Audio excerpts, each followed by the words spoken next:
I talked to the fire station about this earlier this week, so I'm going to talk to you guys about it also. But I've been watching a lot of Ben Bickman. He's a doctor. He works at some university. He does a lot of science and research on insulin. He's one of the leading experts on it. And I have two basic models up here of food groupings. What? You're making fun of my handwriting? And I thought it said avoid eating bread and paste, but I think pasta. Yeah. It might say paste. I don't know. Not the best speller. Yeah. Okay. You guys can switch legs.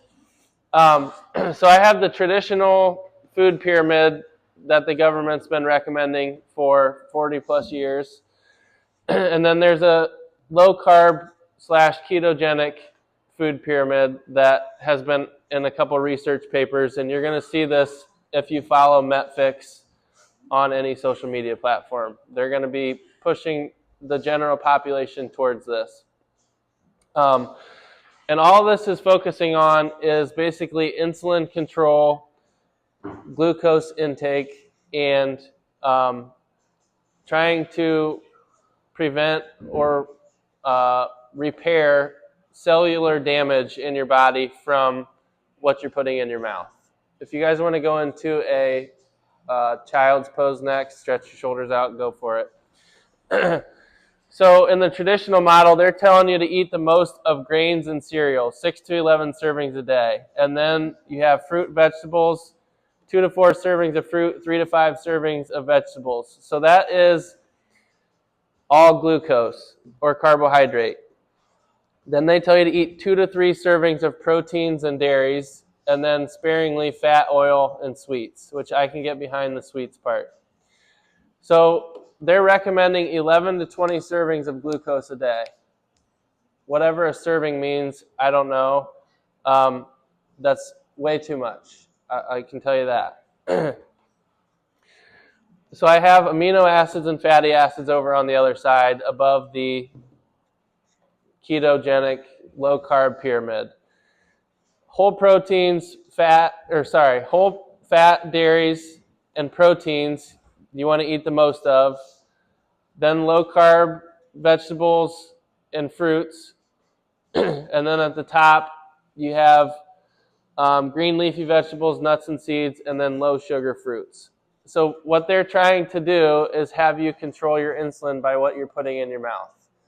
If you're eating grains and cereals, that's going to spike your blood sugar. That's going to make insulin raise. If you're doing that several times throughout the day, the insulin level is going to keep going up and up and up. At the cellular level, it's going to end up causing insulin resistance.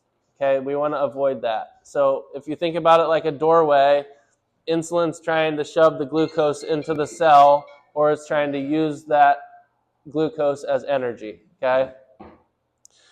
Once you start becoming insulin resistant, that doorway either completely shuts and some of your cells are saying, I'm not taking any more glucose, or it starts to close and it starts doing weird things when it's trying to go in there. It starts folding. We want to try to avoid that as much as possible. So over here it's telling you to avoid bread, paste, or pasta, corn, sugar, beans and legumes, rice, and then high sugar fruits. That would be like pineapples, oranges. Yeah, it's because it's got sugar in it, right? I'm not telling you that you can never eat that stuff, but that's stuff that you want to severely limit intake of. I have insulin down here. So if you're in this model, you're overloading your system with glucose, which is basically you're eating carbohydrates or sugar. You can translate that to sugar. Over here, your body's going to run off of more of ketones. Okay? When your body is running off of ketones for energy, the ketones are just burned. There is no storage component there. So your insulin level gets a break because it's not always trying to shove that glucose into your cells. If you're running on glucose, insulin keeps raising throughout the day. Every time you ingest carbohydrates, that insulin level is coming up to do its job. If you eat too many, 6 to 11 servings of grains a day or 11 to 20 servings of carbohydrates, that insulin level is just continuing to go up. You're never going to get full by eating that style of food, right? I could eat 6 bags of chips and be like, well, where's the 7th bag?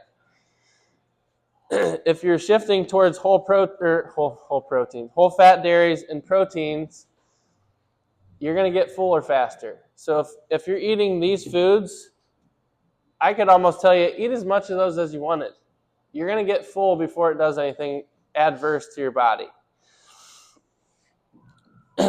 Again, if the insulin levels are elevated, this is when we're going to get into the chronic disease bucket. So high blood pressure, if you have high blood pressure or you know someone with high blood pressure, that's the number one sign that your insulin levels are too high. You have migraine headaches, same thing. Insulin level needs to come down. You can also throw in there your type 2 diabetes, cancer, Alzheimer's, mental illness, alcoholism, drug use, chronic heart disease. All those things can come back to we're eating too much carbohydrate and we're not moving enough. If you fix the root cause of the problem, a lot of that stuff goes away. I'm not saying everything will go away. I think that's false and misleading. But I would say that a good chunk of it is going to go away and we're going to be able to prevent that stuff from happening.